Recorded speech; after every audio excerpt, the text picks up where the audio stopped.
bersamamu.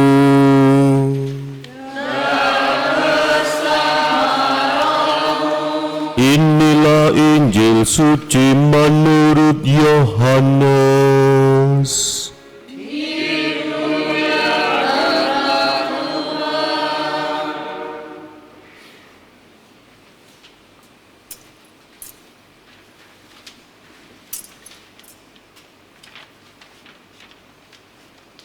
Pada perjamuan malam terakhir, Yesus berkata kepada murid-muridnya, "Jika kamu mengasihi aku, kamu akan menuruti perintah-perintahku. Aku akan meminta kepada Bapa, dan Ia akan memberikan kepadamu seorang penolong yang lain, supaya Ia menyertai kamu selama-lamanya. Jika seseorang mengasihi aku, ia akan menuruti firman-Ku. Bapa-Ku akan mengasihi dia, kami akan datang kepadanya dan tinggal bersama-sama dengan dia. Siapa saja yang tidak mengasihi aku, ia tidak menuruti firman-Ku. Dan firman yang kamu dengar itu bukanlah dari aku, melainkan dari Bapa yang mengutus aku. Semuanya itu aku katakan kepadamu selagi aku berada bersama-sama dengan kamu.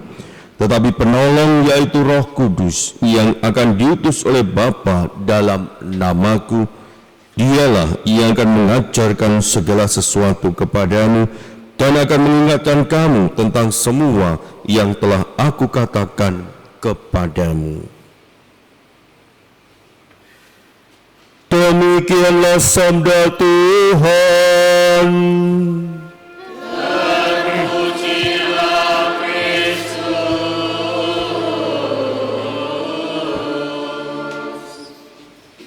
Suster, Bapak, Ibu, dan saudara-saudari yang terkasih dalam Kristus, adakah di antara kita yang kalau berbicara itu asal ngomong saja? Pasti apa yang kita katakan itu ada maksudnya. Tidak ada dari kita pokoknya ngomong gitu ya. Maksudnya apa? Tidak tahu.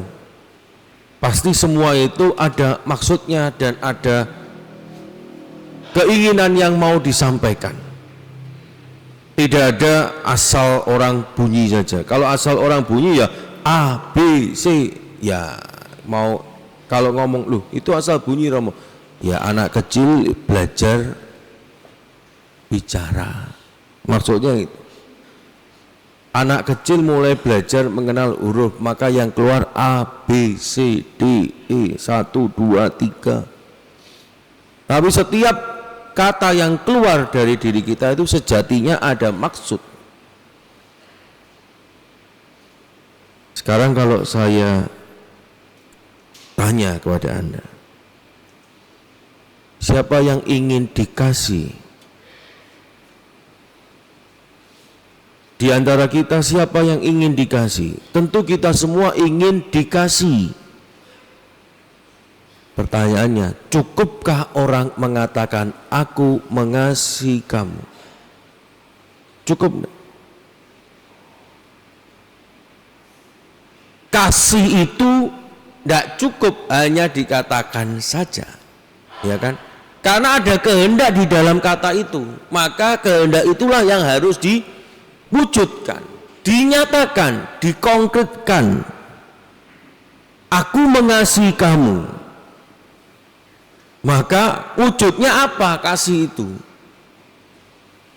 Kalau hanya ngomong doai, nggak ada manfaatnya.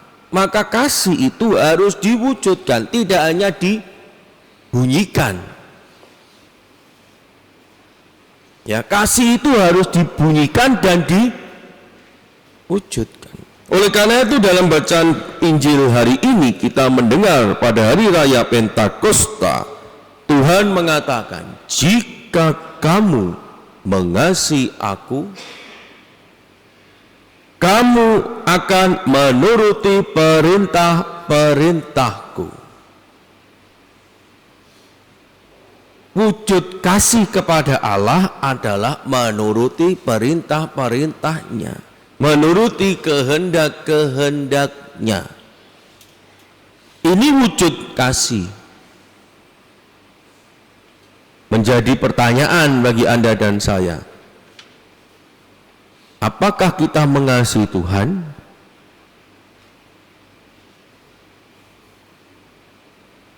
Anda mengasihi Tuhan tidak? Mengasihi. Pertanyaan berikutnya. Sudahkah menuruti perintah-perintahnya? Loh. Terus piye? Mengasihi Tuhan tidak? Mengasihi. Pertanyaannya, sudahkah menuruti perintah-perintahnya? Karena dalam bacaan Injil tadi dikatakan dengan jelas di kalimat berikutnya, siapa saja yang tidak mengasihi aku, ia tidak menuruti firman-Ku. Nah, jelas loh dikatakan, kalau kamu mengasihi aku, kamu akan menuruti perintah-perintahku. Kalau kamu tidak mengasihi aku, maka kamu tidak akan menuruti firman. Kalau Anda mengatakan mengasihi Tuhan, tapi belum menuruti atau tidak menuruti perintahnya, pertanyaannya, benarkah Anda mengasihi Tuhan? Ya kan? Anda mau orang itu bilang, aku mengasihi kamu, plowok. Aku mengasihi kamu, plowok. Mau? Yang penting kan diucapkan kasih. Mau? Kan tidak begitu. Oleh karena itu Bapak Ibu saudara-saudari yang terkasih, kita diajak oleh Tuhan untuk melihat ke dalam diri kita. Seberapa besar kasih kita kepada Tuhan.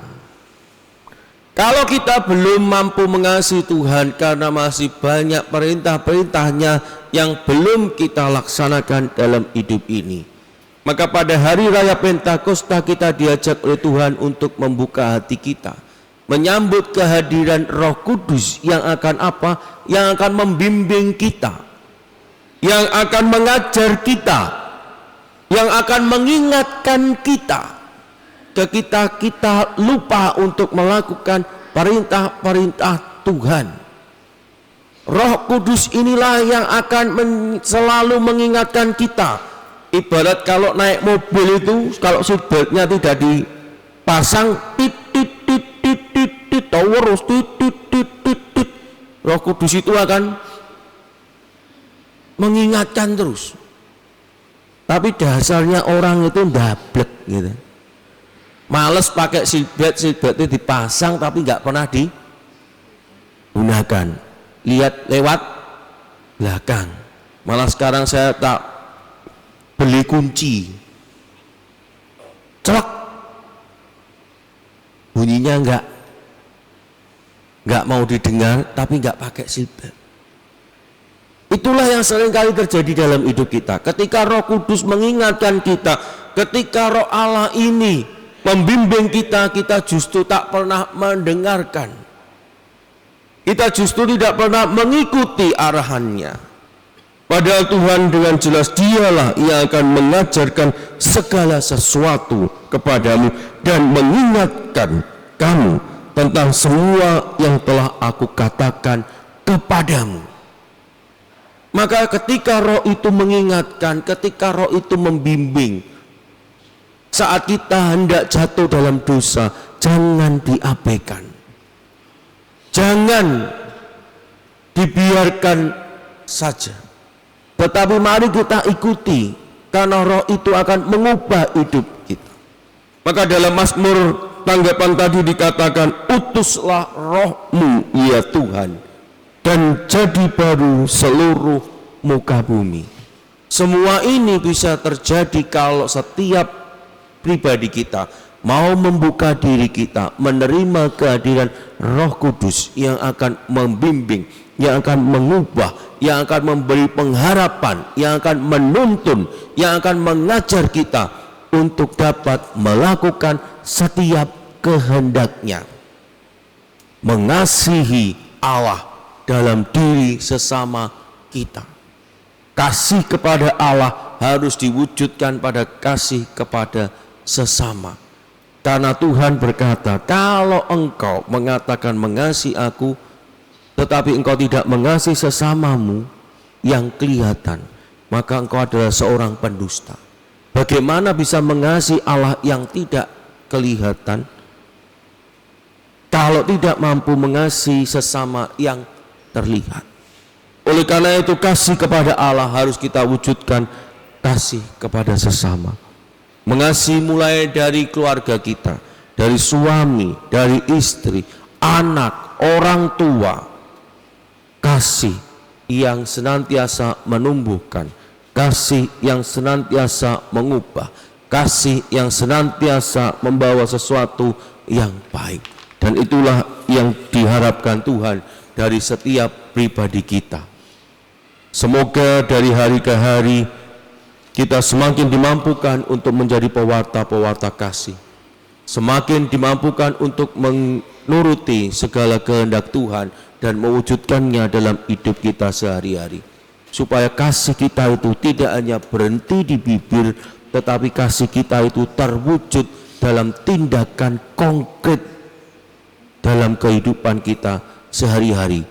Jangan bermimpi melakukan hal yang besar, mulailah dari hal yang kecil, hal yang sederhana sebagai ungkapan kasih kita kepada Tuhan. Berkat Allah melimpah dalam kehidupan kita.